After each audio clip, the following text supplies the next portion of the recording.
What's up, Sparkman family? It's your boy Sparkman. Today we are discussing the 25th anniversary tin Dueling Heroes. Now, I was very much excited for these tins.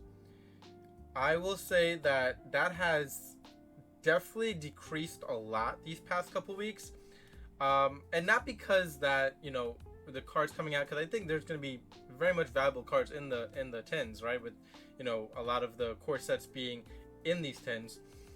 I will say I don't like the portion of a core century rare being given out per tin.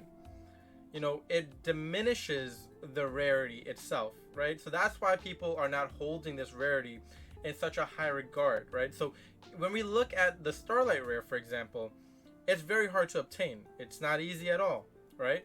So, one per case, if that, right? That was the big hoopla about a Starlight rare, is that, it's very hard to obtain.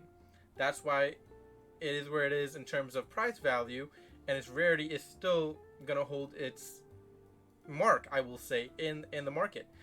So even if Star Dragon gets reprinted here as a core century rare, it will not diminish the fact that a Starlight rare version of Star Dragon has already been out, and it's and in terms of a high price, that's where it is. It's not going to go down. They're giving out core century rares like it's candy. That is what I'm noticing, and that is why this rarity will diminish from even the Duelist Nexus set and the Battle of Legends set. That is why we're seeing a flux in terms of the market right now, in terms of these sets, because people don't know what to value these core centuries at, and I will tell you that they are not valuable in any sense of the market. If you're giving out a rarity for free, it shows me that this rarity is not valuable at all. It is actually the opposite. It is actually cheap penny stocks. That's what it is in my thought process.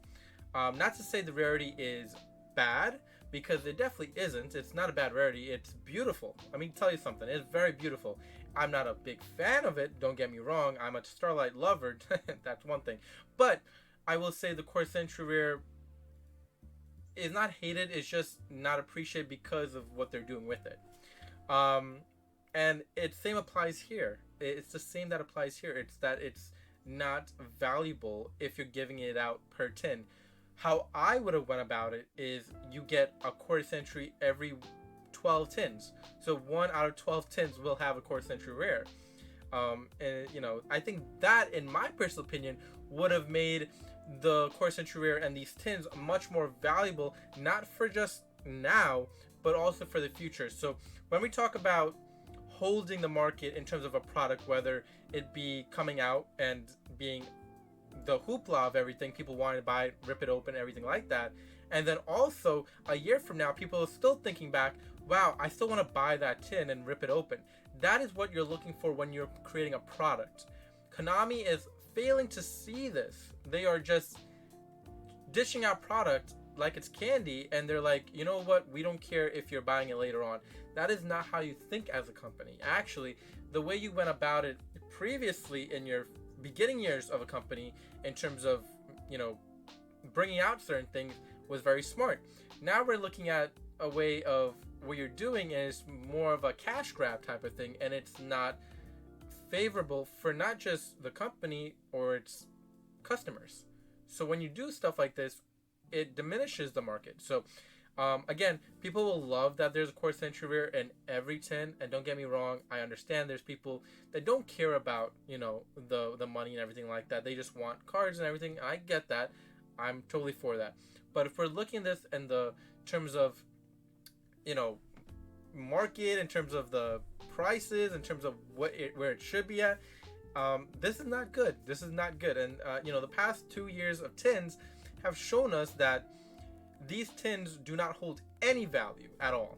There's good cards in them. Don't get me wrong. Last year we had Ash Blossom, Dragoon, Prosperity, some really good cards, right? Even some alternate arts of Dark Magician Girl and Blue Eyes and Red Eyes, right? But again, there's no it factor. All those cards have gone down in value. Even with it being short print, half print, whatever they were doing. Again, that is bad marketing on their part. They should not be doing that. These tins, you get a quarter century per tin. Each tin includes 6 prismatic secret rares, 6 ultras, 3 supers, 3 rares, 36 commons. Great, that part's fine. It's this part that I have an issue with. That's the only part. Also, I just realized that, me coming back into the game, that tins have gone up in MSRP price. I remember them being, $19.99, $20 back in the day. Now it's $21.99, so inflation at its best. Now, some of the core sets in this is Battle of Chaos, Dimension Force, Darkwing Blast, Tactical Masters, and Grand Creators. All really good sets. All really good sets. That is your key component in this one, right? That there are some really good sets that have some really good cards that are going to be reprinted in these sets that you're going to be able to get. And that is a plus for you guys. Bishop Lebellion, amazing. Cashier Fenrir, amazing. Regulus, amazing. So all these cards are getting reprinted in these tins, supposedly, right? We're not guaranteed that they're going to be in these tins, but supposedly they definitely, or should be, since they are, having these sets in them, right? So, I will say from that point of view, that is really good on their part, right? That's really good. Then bringing back promos is really good, but it's the way they're bringing back the promos in terms of what rarity they're bringing back those promos in.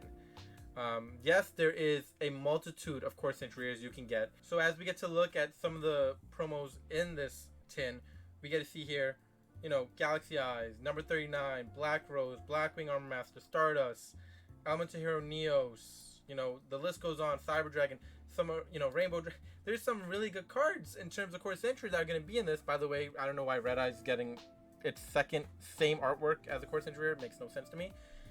Again, bad marketing on their part, but it doesn't make any sense why all of these have to be Core Century rares in this one product. It's pushing too much things into one thing. 5 Core Century rares would have been fine. Maybe a number 39, Stardust, a Dark Magician, a Neos, whatever, right? It would have been nice to have one from like each anime, whatever series, and make it exclusive at that. Make it exclusive. To do what they're doing, it is a flop on their part. Totally a flop. These tins will not hold value whatsoever. We'll see. We'll see. In my opinion, I see no value in them, especially when you're looking at these prices. Look at the prices right now of these Core Century rares. Tell me that these are worth something in the future. They're not. If they're selling for this cheap pre-market, and of course, usually when it's a pre-order price, we already know that these prices are most likely gonna plummet down from where they are, right? And they're pretty low as it is right now. So what is that telling me? They're gonna go down even further? Not good. Not good at all. So when we look at one of the sites that I actually am looking forward into purchasing these tins, Game Nerds actually has these for a pretty good price, and if you want to buy one tin, it's $15.97 on their site before tax and shipping, because I think it's over $70 or so. You get free shipping with Game Nerds. Now, if we look at the case, it's actually pretty good. I think it's $14.50, I believe it comes out to per tin if you get a case, and for free shipping on top of that. I mean, you still have to pay tax depending where you are. That's pretty good. So yeah, $75 you get free shipping. So that's pretty good. I'm not gonna lie, that's a pretty good price for picking up these tins at $14.50 per tin. But in all honesty, long-term purpose of these tins in terms of holding value, in terms of the cards holding value, in terms of course Century rares holding value, they're not. It is why we do see a flux in the other sets, the other core sets that we have out right now that have Core Century rares. They don't do well because of what's going on. So do with that what you will, everybody. My personal opinion is that Core Century rares will not see any value in the long-term purpose going on in the future. So when we talk about this rarity, I will talk about it with a sense of not in high regard at all. I just can't. I cannot hold this rarity at high regard. It is not a rare rarity. It's not. It's just not. but I am looking forward to getting these tins. I am looking forward to having Core Century Rares of those promos. Don't get it mistaken. I think that it's going to be really awesome to have those promos as Core Century Rares. Taking pictures and opening them and seeing them, that's great. And that's the fun part to start off. It's holding that fun that we love in these tins for other tins we've had in the past, holding that fun regard we've had in these tins throughout the years of Yu-Gi-Oh! I just don't see it happening with this one, and it will continue to be like that unless Konami changes their ways. Good job bringing back promos, poor job in the way they have done it. Yeah, but that's just my personal opinion. Let me know what you think in the comment section down below. I hope you enjoyed today's video, and from yours truly, Sparkman, we'll catch you in the next one. Peace out, YouTube. I give my all, hey, just to save you, I give all of me.